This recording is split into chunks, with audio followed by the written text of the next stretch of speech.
콘서트를 시작하도록 하겠습니다.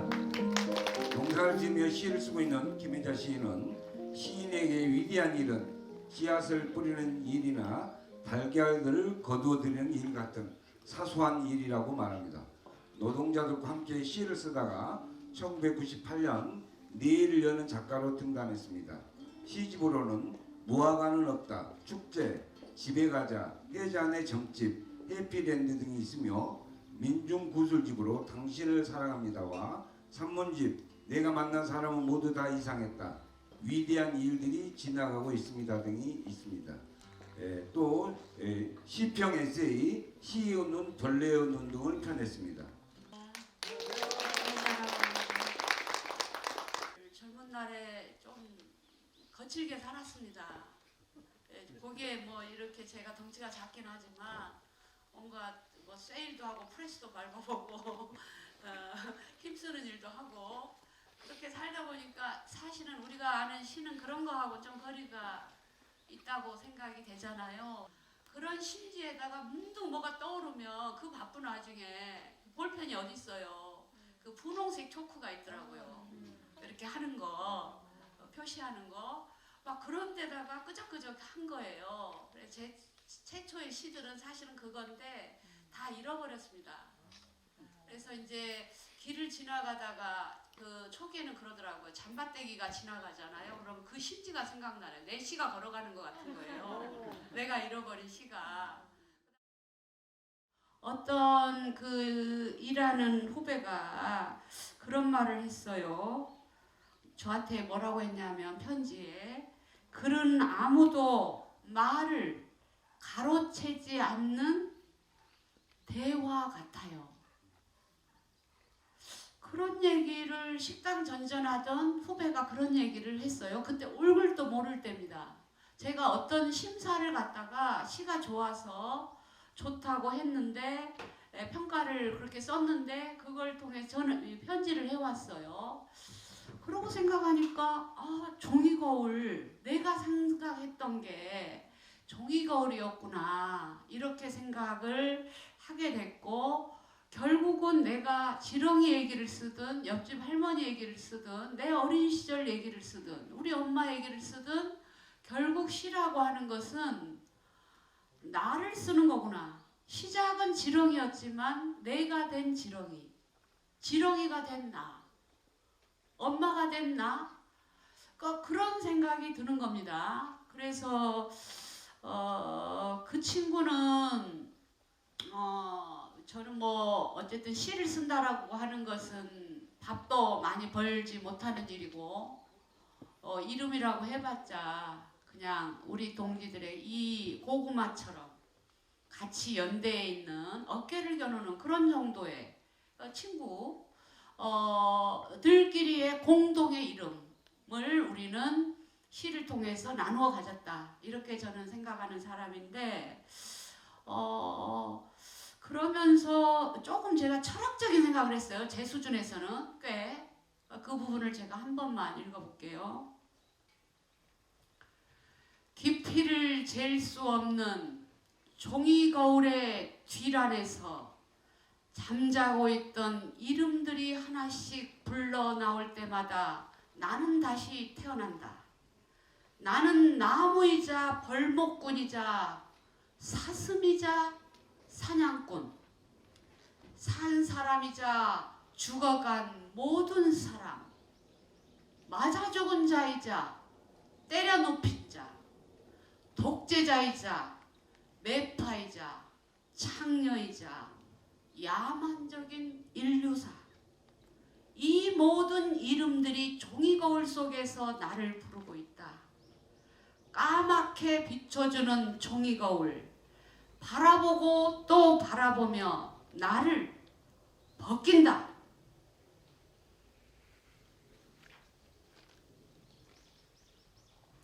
두 줄을 외웠으면 훨씬 멋있었을 텐데 그게 핵심이거든요. 못 외웠습니다. 내가 아닌 것이 떨어져 나가고 바로 너인 것이 내가 될 때까지. 이상입니다. 또시 낭송으로 관객과 대화를 시작했습니다. 해남에 오셨기 때문에 또 가벼운 질문 아까 드린다고 했는데 해남 그동안 우리 시 문화 콘서트에 여러분을 모셨어요. 근데 대부분 많은 분들이 뭐 처음 왔다든가 뭐 한 번 정도 아니면 시인들은 이제 김남주 고정희 시인 그 생가에 한번 들렸다 이런 얘기들을 하셨는데 제가 알기로는 우리 김혜자 씨는 해남 아주 자주 전에는 오셨던 것 같아요. 오랜만에 오셨는데 해남 김혜자 씨 생각은 해남 또는 해남과의 인연 이런 것에 대해서 또 우리 해남 분들 많기 때문에 잠깐 뭐 기억난 거 있으면. 해남은 땅끝이라고 바다의 자다가 남녕 남자 쓰는 거죠. 땅끝 대학교 때 처음 왔었는데 남자친구가 목포를 찾아와가지고 어쩔 수 없이 땅끝으로 도망을 왔어요. 그러면서 땅끝이라고 하는 것 그것은 땅의 것은 바다의 것이구나 이런 생각을 했던 기억이 납니다. 위대한 일들이 지나가고 있습니다. 해서 이제 부제로 뭐 이웃과 자연, 시에 대한 그런 이야기를 담은 책인데 또 소개할게요. 그 이야기 좀 산문집 이야기 좀 하시게. 그래서 저는 위대한 일이라고 하는 것은 그런 거라고 생각합니다. 아주 사소하게 내 자신과 내 주변에서 일어나는 같이 고구마가 있으면 나눠 먹을 수 있고 산에서 오갈피 나물이나 고추잎 나물, 으름나물이 있으면 또 갖다 줄 수 있는 관계. 그것을 제가 발견을 여기에서 살면서 도지를 지으면서 발견하게 됐어요. 저는 옛날에는 아까 얘기했습니다만 관념이었던 것 같아요. 민중과 함께 내가 민중이다 이미 나처럼 그렇게 민초로 살았는데 뭐 이렇게 생각을 했는데 와서 막상 보니까 그 고생하는 것이 제가 부끄러울 정도 제가 말했던 것이 부끄러울 정도고 문학이라고 하는 것 특히 시라고 하는 것은 결국은 부끄러움을 무릅쓰고 반성하면서 그들에게 글을 쓰지 않는 땅을 파고 집을 짓고 다리를 놓고 밤을 줍는 그분들에게 보내는 헌사다. 부끄러움을 무릅쓰고 종이거울에 그거를 내가 된 그들의 이야기를 받아 쓰는 거다.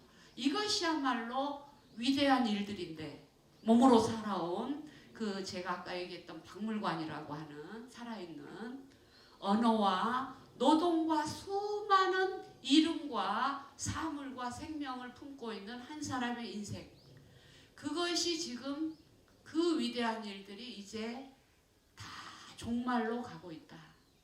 느끼는 게 그런 심정을 제가 이제 쓴 글이고 있으시면 쉽게 이야기처럼 즐겁고 산문은 아주 즐겁습니다. 즐겁고 쉽게 읽힐 수 있는 책입니다.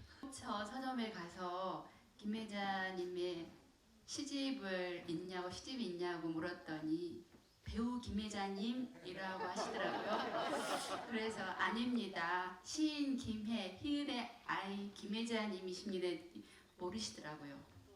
저도 사실은 이 신문학 콘서트 때문에 김혜자 시인님을 알게 되어서 이 신문학 콘서트를 기획해 주신 관계자 여러분께 깊이 감사드립니다. 예. 저의 질문은 농사를 지으시면서 생활을 하시잖아요. 그래도 지치고 힘이 드실 때가 있으실 것 같아요. 그래서 혹시 시인님 스스로 온전히 나를 좀 돌보고 보살피는 그런 행위, 그런 공간, 그런 시간이 언제인지 궁금합니다. 선생님도 농사 지으세요? 아닙니다. 아닙니까? 저는 그러니까 제가 이제 지금 또 저를 다 결국은 창피하게 까발게 됐는데 저 고구마 밭에 반입니다. 반. 제가 짓는 농사는. 그리고 근데 텃밭은 요만큼 돼요. 이 정도. 근데 이것도 넓습니다. 농사 짓다 보면. 너무너무 넓고 어디 안 보이는데 뭐가 또 있고 그래서 결국은 요새는 호미를 버리고 낫을 선택하게 됐어요. 이 세상도 낫질해야 된다. 이제 호미 가지고 안 되는 세상이다. 저는 솔직하게 말하자면 그래서 여기 어르신들 계시지만 그 농사의 반의 반이라고 아직도 농민이 다 못된 사람이에요. 그러긴 한데 이상하게 저는 글이 안 풀리면 그냥 호미 들고 밭에 갑니다. 일단은 글을 잘 쓰기 위해서가 아니고 밥맛을 좋게 하기 위해서 가요. 여름에는 거의 한 3번은 옷을 결국 그러시죠. 서너 번 갈아입을 정도로 땀을 많이 흘리고 저는 이제 건강이 안 좋으니까 이거 보시면 알겠지만 머리도 좀 시원찮아요. 머리도 시원찮고 몸에 칼을 많이 댄 사람입니다. 저는.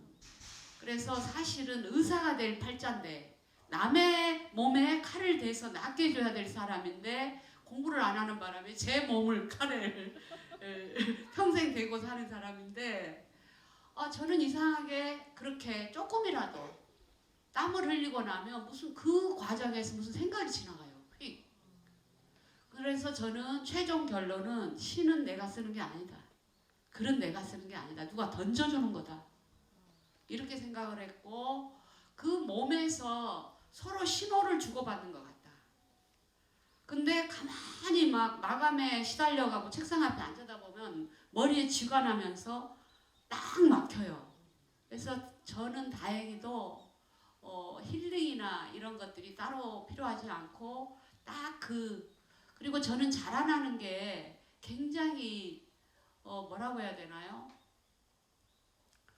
그 자라나는 생명체들이 신기합니다. 너무너무 신기하고 그래서 풀을 우리 어른들이 그럽니다. 저 집은 풀밭인지 작물밭인지 그러는데 이제는 다 제가 나름대로 그 낫으로 안 벤 것이 나름대로 쓸모가 있어서 놔뒀다는 거를 이제 다 이해하십니다. 그래서 풀 안 벤다고 뭐라고 안 해요. 나름대로 질서 있게 무질서함 그런 상태를 유지하고 있고 저한테는 당분간은 그 아까 말했던 그 거대한 미꾸라지들만 아니면 정말 저한테 너무 잘 맞는 글쓰기에는 그리고 뭐 서 있는 채로 제가 항상 여기다가 그 100원짜리 수첩을 매달고 다녀요. 그럼 생각나면 바로 거기다가 메모를 해놓습니다. 그래가 그게 달아날까봐.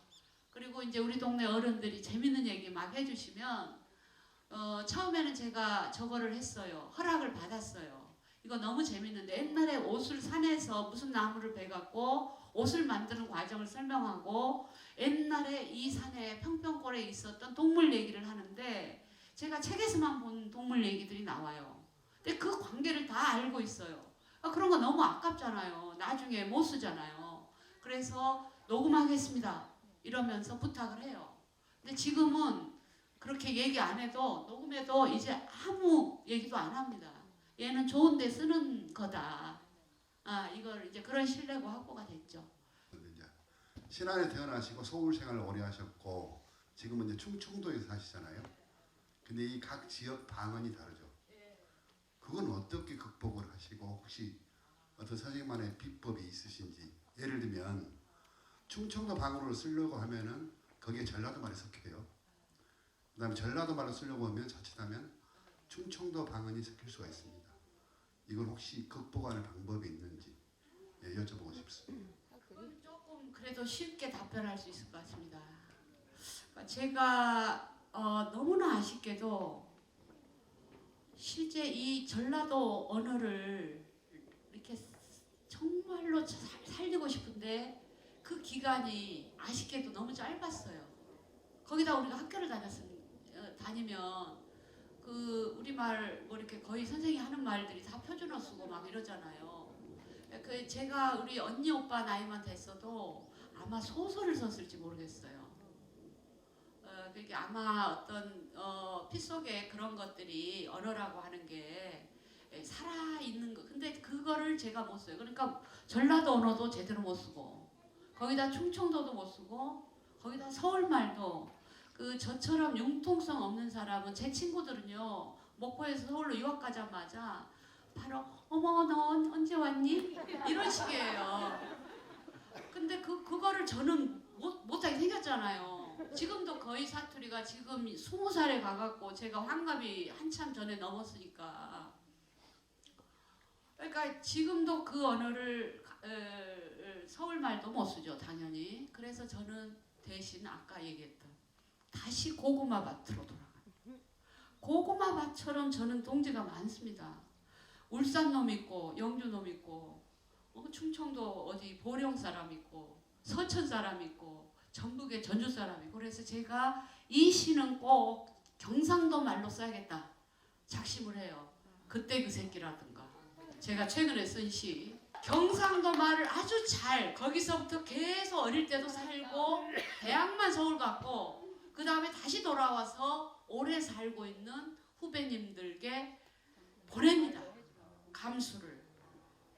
그런 식으로 해서 저는 그리고 저는 표준어라는 게 말이 그렇지 저는 민중이 우리 각자 살고 있는 이 우주의 중심이 여기에서 쓰는 언어.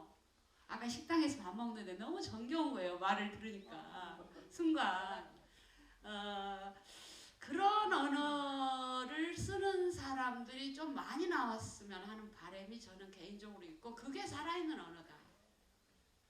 책에서 배운 언어 아무리 해도 노력해도 되지 않은 언어. 그래서 저는 정말 현장성이 필요하고 실감나는 언어 어떤 것이 필요하면 반드시 감수받아서 그렇게 완성하고 싶어지는 마음. 그래서 제 시는 사투리가 거의 한 30% 사투리라고 말하면 안 되죠. 그죠? 안 됩니다. 하여튼 그 고유의 언어로 살리고 싶어서 그 과정을 거치고 그래서 후배 둘이 싸움이 난 적도 있어요. 제가 두 명한테 감수를 부탁했는데 얘는 그게 아니라고 그러고 카데 막 이런 거 있잖아요. 그런 적도 있는데 아주 즐거운 그래서 저는 문학이라고 하는 것은 결국 공동 창작이다. 한 사람이 천재적인 두뇌로 누군가가 똑똑해서 어느 시대에 천하를 평정하듯이 위대한 언어를 내뱉는 게 아니고 그렇게 자기를 먹여 살려준 닭과 토양과 이웃의 언어들을 실감나게 심장에서 한번 걸른 다음에 그것을 세상에 공동으로 세상에 발화하는 것 결국 공동 창작이죠. 그렇게 생각합니다.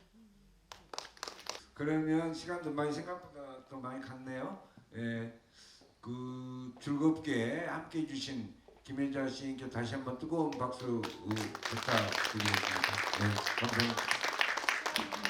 감사합니다.